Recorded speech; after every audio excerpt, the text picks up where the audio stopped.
कार्यकारिणी की बैठक में पार्टी के संविधान में संशोधन किया गया। पार्टी संविधान में संशोधन करके सर्वसम्मति से लालू प्रसाद के बराबर तेजस्वी यादव को भी अधिकार दे दिया गया। अब तेजस्वी यादव पार्टी के नाम और सिंबल पर फैसला लेने के लिए लालू प्रसाद की तरह ही अधिकृत हो गए हैं।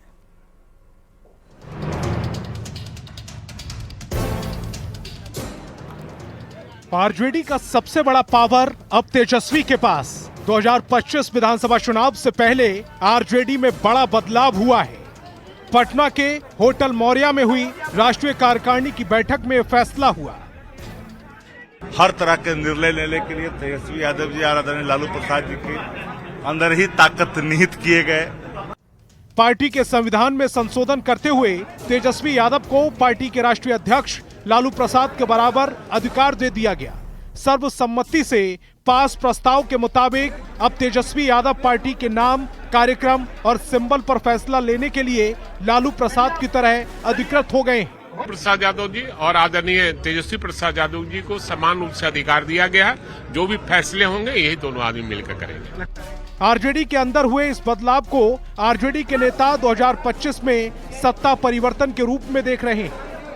और वो संदेश है कि बिहार में सिर्फ सत्ता परिवर्तन नहीं होगा, 25 में सरोकार परिवर्तन होगा। वहीं बड़ी जिम्मेदारी मिलने के बाद तेजस्वी यादव का मानना है कि उनके पास बिहार को आगे ले जाने का ब्लूप्रिंट है। ब्लूप्रिंट है कि हम लोग बिहार को कैसे आगे ले जाएंगे। आरजेडी में तेजस्वी को पार्टी अध्यक्ष लालू प्रसाद के बराबर पावर मिलने से पार्टी के कई नेता उत्साहित हैं और तेजस्वी में 2025 से आगे का भविष्य देख रहे हैं। ये अलग बात है कि 2020 में भी तेजस्वी यादव के ही नेतृत्व में चुनाव लड़ा गया था, लेकिन सरकार नहीं बन पाई। भले ही आधिकारिक रूप से तेजस्वी यादव को आज पार्टी में बड़े फैसले लेने का पावर मिल गया हो, लेकिन कार्यकर्ता तो पहले से ही उन्हीं के इशारों पर काम करते रहे। न्यूज़ 18 के लिए पटना से शैलेंद्र कुमार के साथ ब्यूरो रिपोर्ट। मुजफ्फरपुर में एनडीए कार्यकर्ता सम्मेलन में बिहार बीजेपी अध्यक्ष दिलीप जायसवाल शामिल हुए। इस दौरान उन्होंने लालू परिवार पर जबरदस्त हमला बोला। दिलीप जायसवाल ने कहा कि लालू परिवार के लोग सीएम नीतीश के लिए मुंह से लार टपकाते रहते हैं। मुंह से लार टपकता है, कभी लालू जी के मुंह से लार टपकता है, कभी उनका पुत्र के मुंह से लार टपकता है, कभी पुत्री के मुंह से लार टपकता है कि नीतीश जी तो अब इधर आ रहे हैं। बहुत इनको आदत लग गया है हम लोग से बचा खुचा खाना खाने का।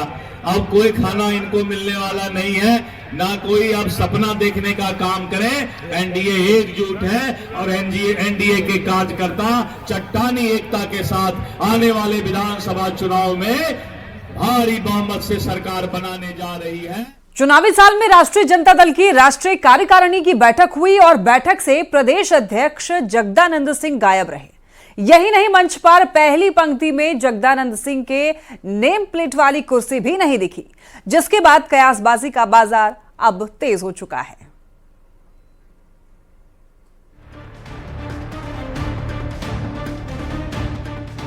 चुनावी साल है और सियासी दल सियासी बैठकों में जुट गए हैं। पटना के होटल मौर्य में भी एक बड़ी राजनीतिक बैठक हुई। ये बैठक है राष्ट्रीय जनता दल के राष्ट्रीय कार्यकारिणी की। अब बैठक शुरू होने के पहले की एक तस्वीर देखिए, जिसकी चर्चा बिहार के राजनीतिक गलियारे में खूब जोर शोर से हो रही है। मंच पर पहली लाइन में जो कुर्सियां लगाई गई हैं, उनमें बीच में पार्टी अध्यक्ष लालू प्रसाद की कुर्सी है। लालू प्रसाद के दाहिनी तरफ राबड़ी देवी की कुर्सी है। उनके बगल में शिवानंद तिवारी का नेम प्लेट है। उनके बगल में तेज प्रताप यादव की कुर्सी है। उनके बगल में प्रेमचंद्र गुप्ता की कुर्सी है और उनके बगल में अवध बिहारी चौधरी, फिर मंगनी लाल मंडल, उसके बाद रामचंद्र पूर्वे और आखिरी कुर्सी अशोक सिंह के नेम प्लेट की है। लालू प्रसाद के बाईं तरफ अब्दुल बारी सिद्दीकी की कुर्सी है। उसके बाद की कुर्सी पर तेजस्वी यादव का नेम प्लेट है। फिर अभय कुशवाहा, उसके बाद शिवचंद्र राम और उनके बगल में 2024 में आरजेडी ज्वाइन करने वाले महबूब अली कैसर के नेम प्लेट वाली कुर्सी है। लेकिन इन सब कुर्सियों के बीच आरजेडी के प्रदेश अध्यक्ष जगदानंद सिंह के नाम की कुर्सी कहीं नहीं दिखी।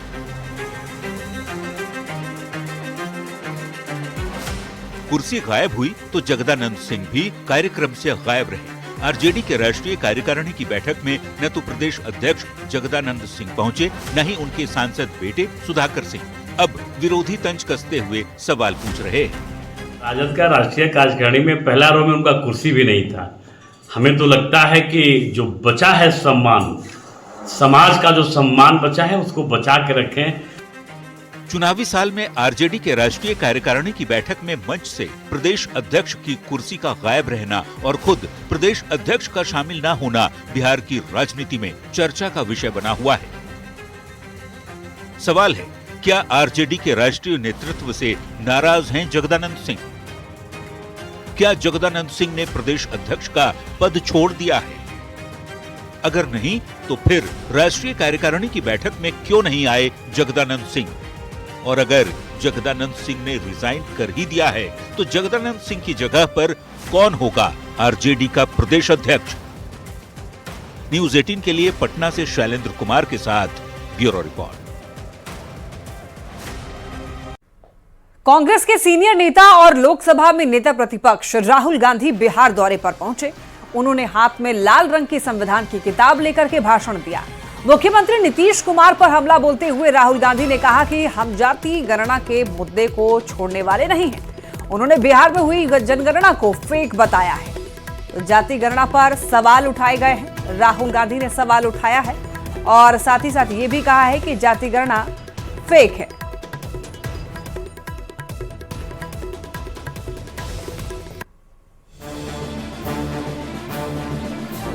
आरजेडी की बैसाखी के भरोसे चल रही कांग्रेस में जान फूंकने राहुल गांधी बिहार आए। बिहार की धरती पर पांव रखते ही राहुल गांधी ने बीजेपी और आरएसएस के साथ ही बिहार सरकार पर ताबड़तोड़ हमले किए।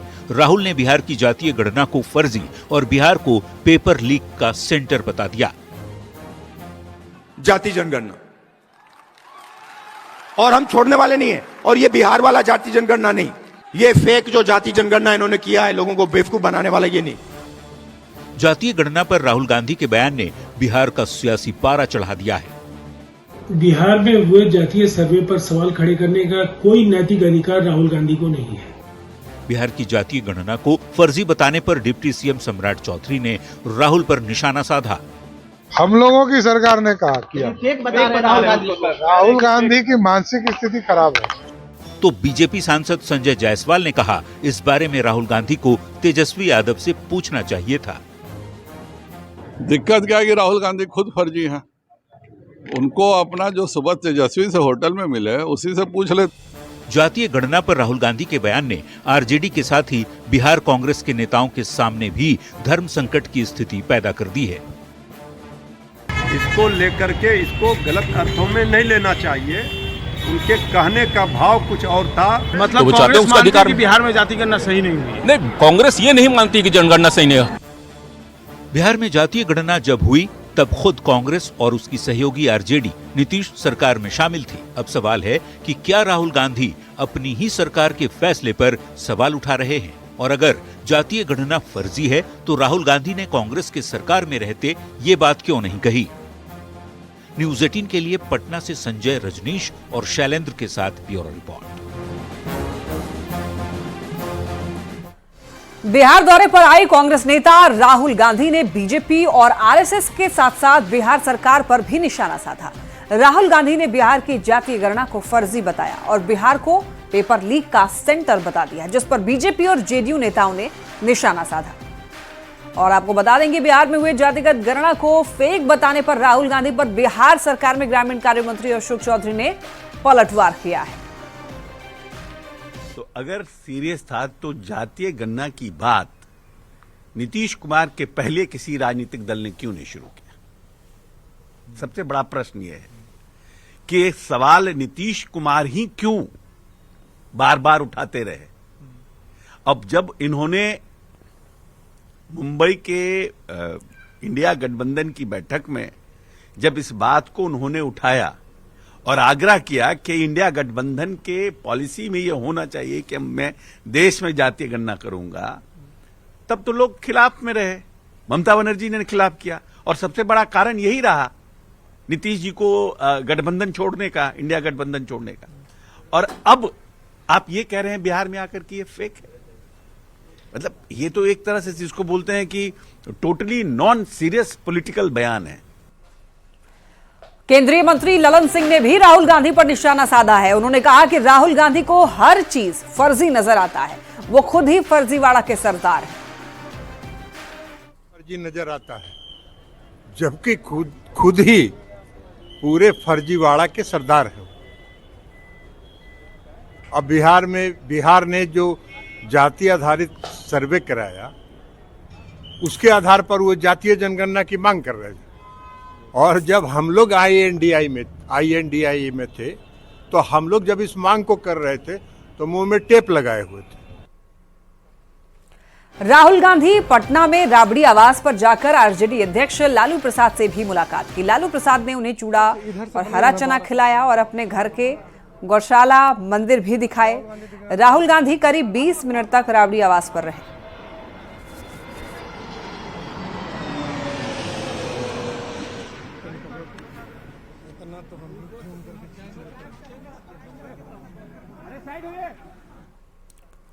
गर्दनीबाग में लंबे वक्त से धरना दे रहे BPSC अभ्यर्थियों से भी राहुल गांधी ने मुलाकात की और धरने पर बैठे अभ्यर्थियों ने राहुल गांधी के सामने अपनी बातें रखी।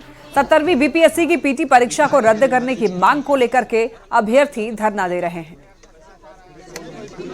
हॉस्पिटल से लड़कों को उठाया गया। मुख्यमंत्री नीतीश कुमार बिहार भर में प्रगति यात्रा पर हैं और इस कड़ी में सीएम नीतीश कुमार आज बेगूसराय में विकास योजनाओं का जायजा लिया। साथ ही उन्होंने करोड़ों की योजनाओं की सौगात भी दी।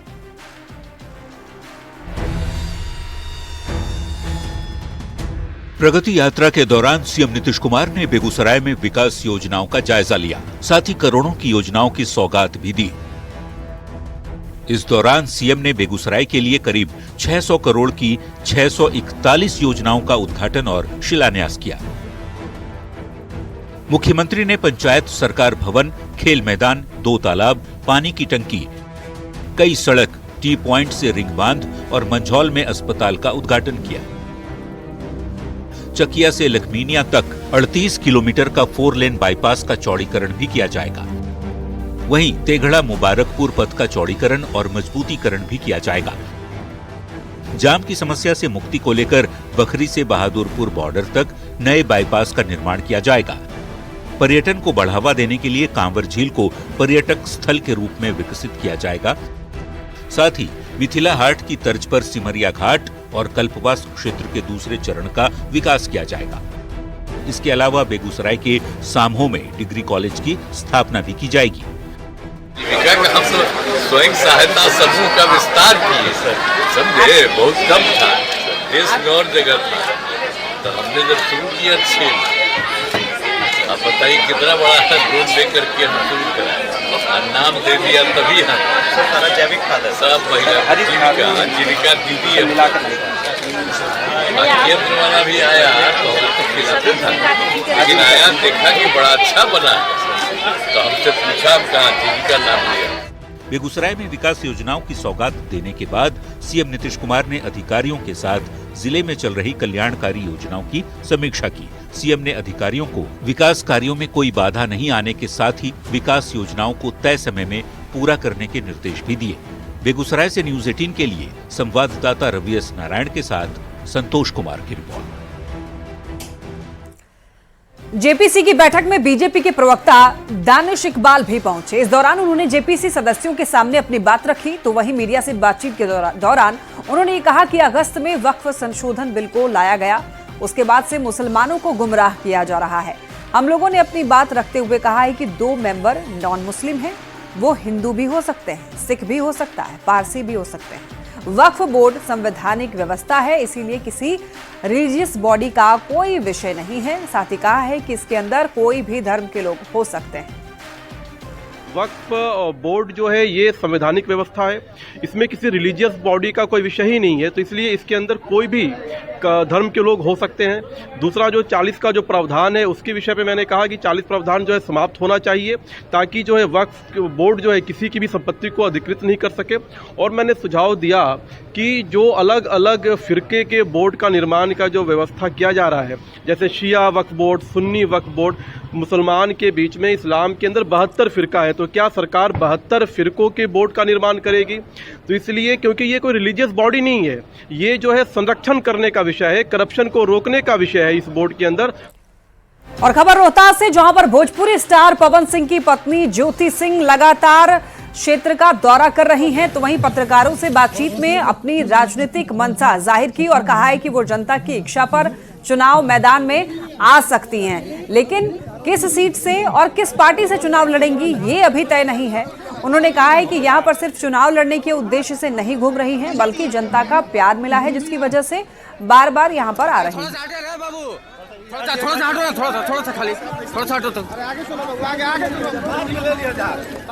यहाँ पे पहले दिन से मुझे जो प्यार और मान सम्मान मिला है, बिल्कुल एक घर की, मैं जिस घर में गई हूँ लोगों ने मुझे अपनी बहू की तरह, बेटी की तरह, बहन की तरह प्यार दिया है, तो एक वो बहुत बड़ा रीजन है कि मैं यहाँ पे लोगों से जुड़े रहना चाहती हूँ जी। तो क्या लगता है किस सीट से यहाँ से आप लड़ना पसंद करेंगे? सब जगह से लोगों का प्यार मिल रहा है आपको। सर तो जैसा आदेश होगा वैसा करेंगे। खबर मुजफ्फरपुर से, जहां पर एसएससी सीजीएल की परीक्षा में हंगामा हुआ है। कच्ची पक्की में एक परीक्षा केंद्र पर एसएससी सीजीएल की मेंस परीक्षा के दौरान परीक्षार्थियों ने जमकर हंगामा करके परीक्षा का बहिष्कार किया है। परीक्षार्थियों ने सेंटर पर परीक्षा के दौरान अनियमितता का आरोप लगाया है। परीक्षार्थियों का कहना है कि परीक्षा शुरू होने के बाद भी एंट्री कराए जाने का आरोप लगाया गया है परीक्षार्थियों की तरफ से, और परीक्षार्थियों ने सेंटर पर धांधली का भी आरोप लगाया है। और इसी के साथ परीक्षार्थियों की मांग है कि परीक्षा दोबारा कराई जाए। जो मैनेजमेंट रहा है इस इंस्टीट्यूट का, वो मैनेजमेंट ठीक था नहीं। यहाँ पे कि एंट्री जो है बच्चों को लेट से दिलवाया गया। एग्जाम के टाइमिंग में बच्चों को जो है एंट्री दिलवाया जा रहा था। कुछ बच्चे एग्जाम दे रहे थे और कुछ बच्चे एंट्री ही दिलवा रहे थे। और कुछ यहाँ पे ये हुआ कि कुछ बच्चा का लॉगिन जो है आईडी खुद से ही हो गया, कुछ बच्चा अपने से खुद से किया। एग्जाम स्टार्ट होने के बावजूद भी जो है न बच्चा को पेन मिला न पेपर मिला, बच्चा लोग एग्जाम कैसे देता। माइंड सेट ही खराब हो गया पूरा हंगामा में। मेंटली प्रेशर, मतलब प्रेशर इतना डाल दिया ऊपर में। उसके बाद क्या होता है, इसमें होता है कि आपको सिग्नेचर और फिंगरप्रिंट लेता है, वो पहले करा लें, आधे घंटे पहले कराना चाहिए। और कमीशन कॉपी ये क्या किया है कि एग्जाम जब चल रहा है उसके बीच में ला रहा है कमीशन कॉपी और फिंगरप्रिंट, जबकि टाइम का सबसे ज्यादा इंपॉर्टेंट है इसमें। तो क्या कर रहे हैं, क्या मांग कर रहे हैं? हम लोग का मांग है कि री-एग्जाम करवा दे। आपने मैनेजमेंट बहुत गंदा परीक्षा को रद्द इशू था कि जैसा मैनेजमेंट कमेटी के द्वारा बताया जा रहा है कि टेक्निकल इशू की वजह से बच्चों को एंट्री कराने में लेट हुई। इसकी वजह से बच्चों को एग्जाम अलग अलग टाइम में स्टार्ट हुआ। इसकी वजह से बच्चों का है कि हम लोग डिस्टर्ब हुए, कम टाइम में कम ज्यादा क्वेश्चन बनाना था वो हम लोग बना नहीं पाए, तो हम लोग को नुकसान हुआ है। तो इन लोग का मांग है कि सेंटर को कैंसिल किया जाए एग्जाम को। छात्रों के द्वारा एक लिखित आवेदन दिया गया जिसमें उनके द्वारा बताया गया कि जो निर्धारित टाइम थी एंट्री करने की, उसके बियॉन्ड एंट्री कराया गया है। और कुछ और मिसमैनेजमेंट की बातें इनके द्वारा बताई गई है, जो लिखित में उन्होंने दिया है। उसको हमने एसएससी के वरीय पदाधिकारियों से भी बात की है। बिहार के सैकड़ों अभ्यर्थी बीते 13 महीने से बीपीएससी टीआरई 2 के रिजल्ट की मांग को लेकर अधिकारियों से फरियाद कर रहे हैं, लेकिन अब तक किसी प्रकार का आश्वासन नहीं मिला है। ये सभी अभ्यर्थी टीआरई 2 में परीक्षा में शामिल हुए थे, लेकिन 18 महीने का डीएलएड बताकर कोर्ट ने रिजल्ट पर रोक लगा दी थी। अब जब दिसंबर 2024 में कोर्ट ने रिजल्ट प्रकाशित करने का आदेश दे दिया, फिर भी अब तक इन अभ्यर्थियों का रिजल्ट जारी नहीं हुआ है। एनआईओएस से डीएलएड पास अभ्यर्थी पिछले 13 महीने से लगातार रिजल्ट की मांग को लेकर बिहार लोक सेवा आयोग और शिक्षा विभाग का चक्कर काट रहे हैं, लेकिन अब तक परिणाम जारी नहीं किए गए हैं। हमारे साथ वैसे तमाम अभ्यर्थी हैं जो पिछले 13 महीने से इंतजार कर रहे हैं कि कल सुबह होगी। यानी कोर्ट ने उस वक्त आदेश जारी कर दिया था कि 18 महीने वाले जो डीएलएड अभ्यर्थी हैं वो टीआरई 2 में टीचर नहीं बन सकेंगे, जिसके बाद परेशानी हुई थी और बीपीएससी ने रिजल्ट पर रोक लगा दी थी। बाद में कोर्ट ने आदेश दे दिया है, हरी झंडी भी दे दी है, लेकिन अब शिक्षा विभाग हो और आयोग हो ठोस जवाब नहीं दे रहा। जरा बातचीत करते हैं कि कोर्ट ने कब आदेश दिया कि अब रिजल्ट जारी हो। सर 10 दिसंबर 2024 को अभी जस्ट जजमेंट आया है हम लोग को। उसके बाद हम जजमेंट लेकर के हर एक जगह जा रहे हैं। शिक्षा विभाग एक पत्र भी लिखी है। पत्राचार होने के उपरांत स्पष्ट पत्राचार नहीं किया गया है। स्पष्ट कोर्ट का जजमेंट कहाँ है, क्या है जजमेंट? ये सर जजमेंट है और जजमेंट में क्लियरली लिखा गया है कि अब जो यह रोक किया गया है इस रोक को हम हटाते हैं। और समझने में कन्फ्यूजन हुआ था आयोग और विभाग को, और उसको कन्फ्यूजन को दूर कर दिया है। हम लोग कभी इनवैलिड नहीं थे, हम लोग हमेशा वैलिड थे। कोर्ट ने कह दिया कि अब रिजल्ट दे सकते हैं? एकदम सर, क्लियरली लिखा हुआ है सर। किस स्टेट के संदर्भ में? स्टेट, हर एक स्टेट। हम लोग बिहार उसमें डायरेक्टली पार्टी नहीं थे, लेकिन हमारे भी स्टेट उसमें मिसलेनियस हम लोग गए थे और बिहार भी के उसमें कितने कैंडिडेट प्रभावित हो रहे हैं? लगभग 500 लोग होंगे सर। हम लोग एक तरफ सर हजारों के तादाद में, लाखों की तादाद में सर वैकेंसी दिया जा रहा है। हम लोग बस सैकड़ों के संख्या में, और हम लोग का रिजल्ट प्रकाशित नहीं किया जा रहा है। हम सब लोग दर के ठोकर खा रहे हैं। हम सब लोग भी सर परेशान हैं। लगभग 13 महीना हम लोग के लिए सर कैसे गुजरा है और किस प्रकार से आप समझ सकते हैं सर कितना परेशान हम लोग हुए हैं। मेरे मुख्यमंत्री जी कहते हैं क्या बेटी बढ़ाओ बेटी पढ़ाओ, और हम लोग तो अभी मरने के कगार पे हैं। 13 महीने से हम लोग उतना मेहनत किए, रिजल्ट लाए और उसके बाद बैठे हुए हैं। ऐसे ही मेरा डेट ऑफ बर्थ 10/1997 और मेरा डेट भी, अब हम शादी की उम्र का हो गया। घर में बोला जा रहा है कि अब कब करोगी शादी। घर में हम बोल रहे हैं कि नहीं, जब तक ज्वाइनिंग नहीं होगा शादी नहीं करेंगे। मतलब नौकरी मिलेगी तभी शादी करेंगे। बिल्कुल। देखिए, पत्राचार करते करते सभी थक गए हैं और शिक्षा विभाग के साथ साथ आयोग से इन्हें उम्मीद है कि सभी अभ्यर्थियों को इंसाफ मिलेगा, क्योंकि 13 महीने हो गए और एक एक दिन यहाँ काटना मुश्किल हो रहा है इन अभ्यर्थियों, क्योंकि समाज में भी ताने सुनने पड़ रहे हैं, परिवार का दबाव बढ़ रहा है और इसके साथ साथ उम्र सीमा खत्म होने का भी डर सता रहा है। देखना यह है कि आखिर बीपीएससी हो या शिक्षा विभाग NIOS DLED के लिए अब क्या एक्शन लेता है और ऐसे अभ्यर्थियों को न्याय कब तक मिल पाता है। रजनीश कुमार, न्यूज़ 18 पटना। सासाराम से बड़ी खबर।